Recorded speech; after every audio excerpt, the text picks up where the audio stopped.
A dádiva de Prometeu. O nosso heróico passado molda o nosso heróico futuro.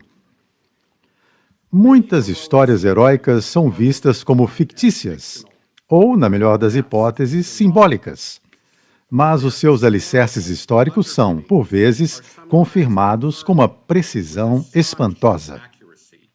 Por exemplo, pensava-se que a lendária cidade de Troia era um produto da imaginação do poeta Homero, até que Heinrich Schliemann a descobriu na década de 1870.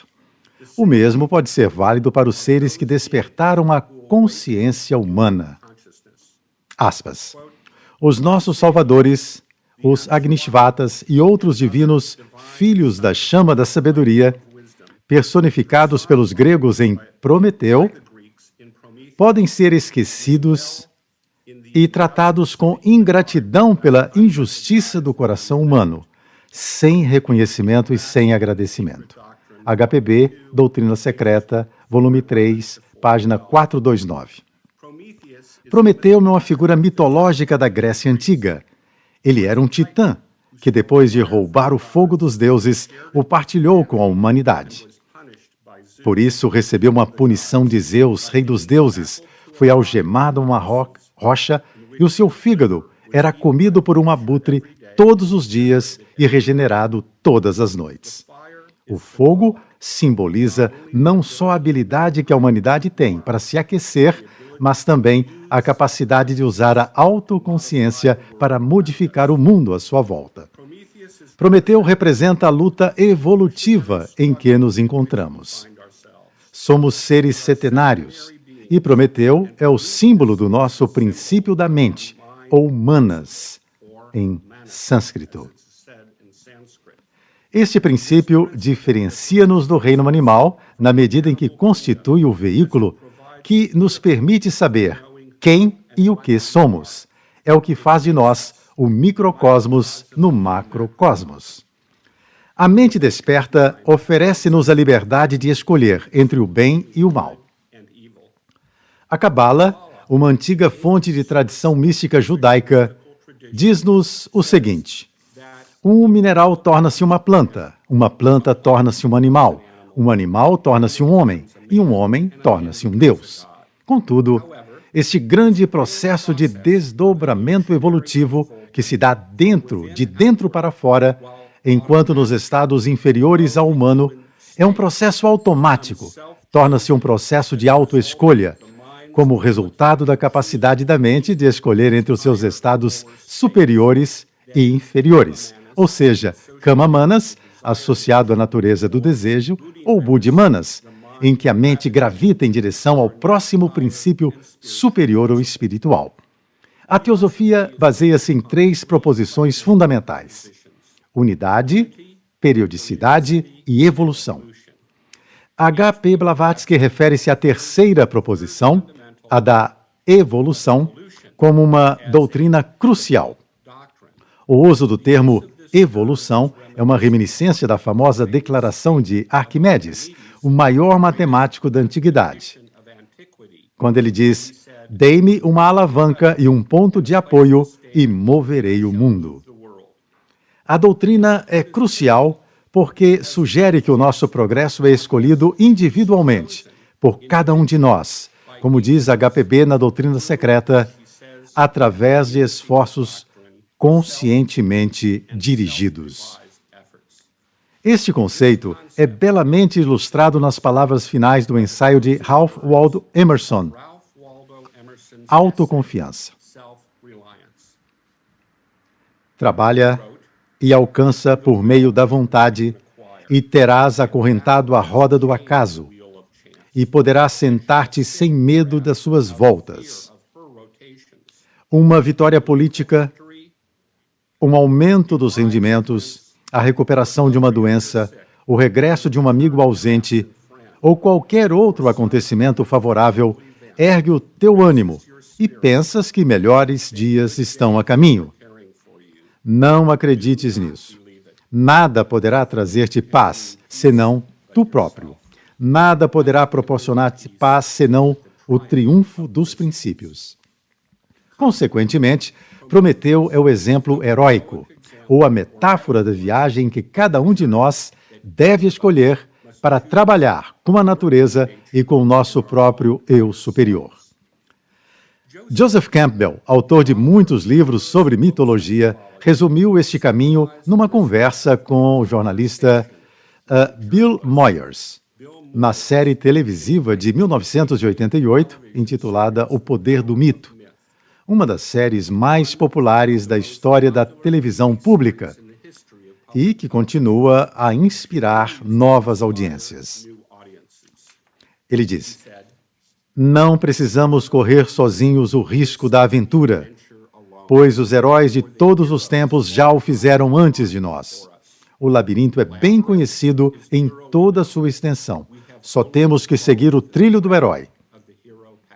E onde esperávamos encontrar uma abominação, encontraremos um Deus.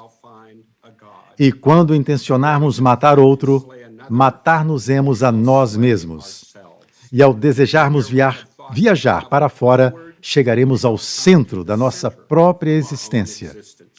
E onde pensávamos estar sós, estaremos com o mundo inteiro.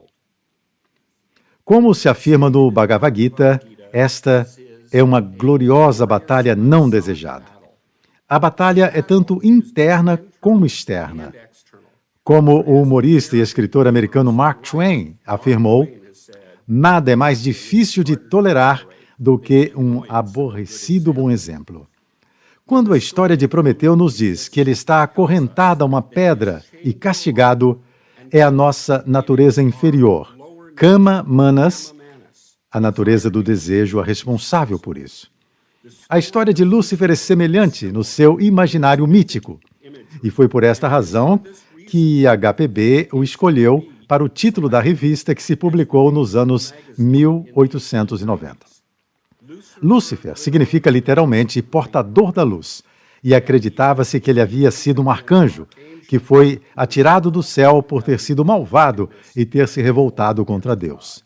É a ele que a Bíblia se refere quando diz: como caíste do céu, ó estrela da manhã, filha da alvorada. Isaías 14, 12. Outro exemplo da dor que vem com a consciência desperta é a história de Tântalo, uma figura mitológica grega famosa pelo seu castigo no Tártaro. Ele foi obrigado a permanecer junto a uma lagoa que estava debaixo de uma árvore de frutos com ramos baixos, com a fruta sempre a escapar-lhe e a água sempre a recuar, sem que ele a conseguisse beber. Acreditava-se que este castigo que lhe foi infligido por ter abusado do privilégio divino ao revelar aos mortais os segredos que tinha aprendido no céu. A palavra tantalizar vem desta história e significa ter um desejo que não se pode realizar. Quer tomemos o Prometeu acorrentado de Ésquilo, o Prometeu desacorrentado de Percy Shelley, ou o Prometeu moderno, como subtítulo do livro da autoria de sua mulher Mary, Frankenstein, a história será sempre a mesma. É a lei do autossacrifício que nos conduz, quer como indivíduos, quer coletivamente, a um mundo resplandecente em paz e amor. Em plena Guerra Civil Americana, o presidente Lincoln afirmou: caros cidadãos, não podemos escapar à história. E assim é ainda hoje.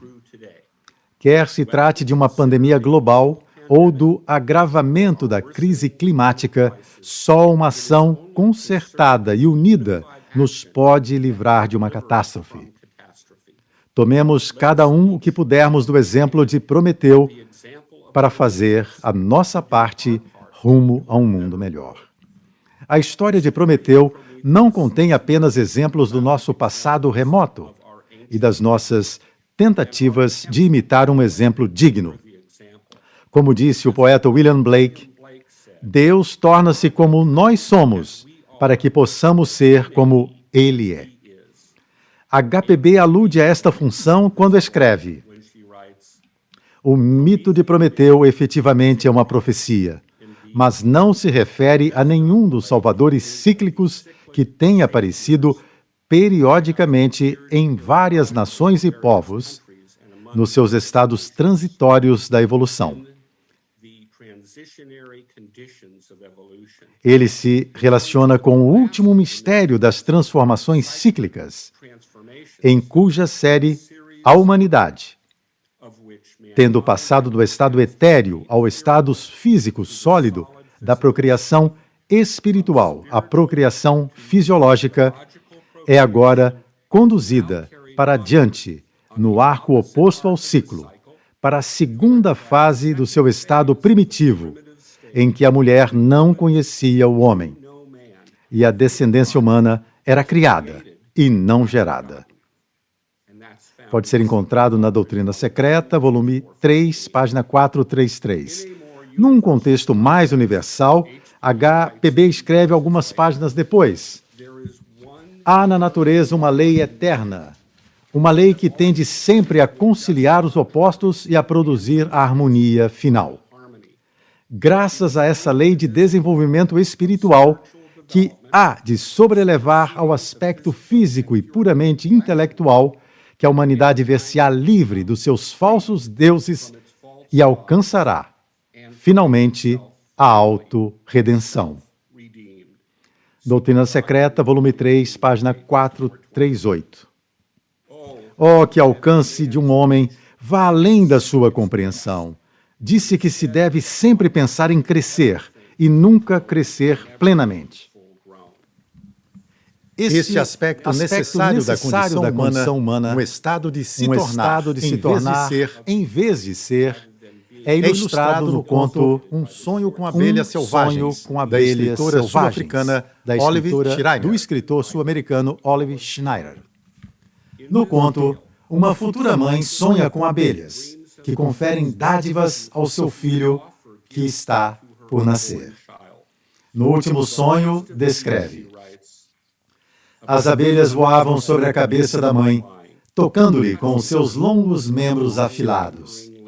E na sua imagem mental, da sombra da sala, saía uma com o rosto malhado, enrugado, as bochechas atraídas para dentro dos vazios e uma boca sorridente e trêmula. Estendeu a sua mão, e a mãe recuou e gritou: quem és tu? Ela não respondeu nada.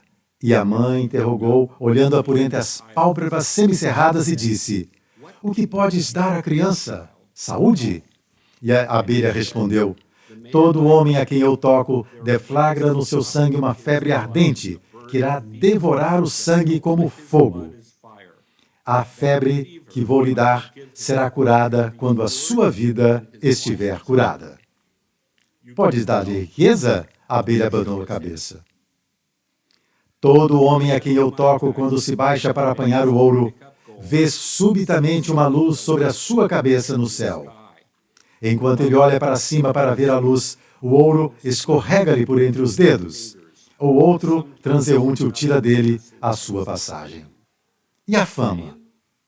E a abelha respondeu: provavelmente não. Para todo homem a quem eu toco há um caminho traçado sobre a areia, por um dedo invisível a qualquer ser humano. É esse caminho que ele deve seguir.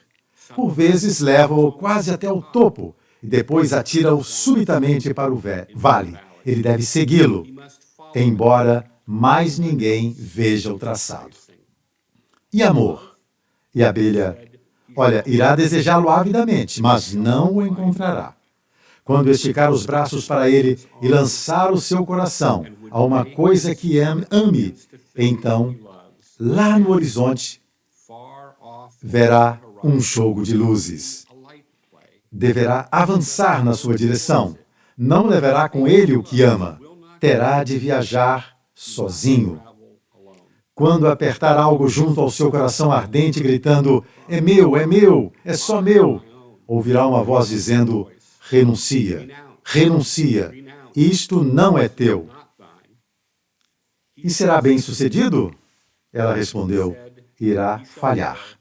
Quando correr com outros, eles alcançarão o objetivo antes dele, pois estranhas vozes o irão chamar e luzes bizarras irão lhe acenar, e ele deve deter-se e ouvir. E ouça, esta é a coisa mais estranha, ao longe, para além de areais em chamas, onde outros homens veem apenas o desperdício do deserto, ele verá um mar azul. Sobre esse mar brilha o sol sempre. E a água é azul como a ametista reluzente, e a espuma é alva na praia. Dali emerge uma grandiosa terra, e no cume da montanha haverá um ouro resplandecente. Diz a mãe, e considerar alcançá-lo? E a abelha sorriu curiosamente. A mãe disse, o ouro é real? E a abelha disse, o que é real? A mãe olhou entre as suas pálpebras semicerradas e respondeu, toque. Então, a abelha inclinou-se para a frente e pôs a mão sobre o adormecido e sussurrou-lhe sorrindo, e que foi só isso que a mãe ouviu. Eis a minha dádiva para ti, que o ideal seja real para ti. E a criança estremeceu. Contudo, a mãe entrou num sono profundo e sua imagem mental evaneceu-se. No entanto, dentro dela, a coisa pré-natal ali deitada teve um sonho. Naqueles olhos que jamais haviam visto o dia, naquele cérebro meio formado, havia uma sensação de luz. Luz que ela nunca tinha visto. A luz que talvez ela nunca devesse ver. Uma luz que existia em algum lugar. E então, ela teve a sua dádiva. O ideal era real para ela. Obrigado.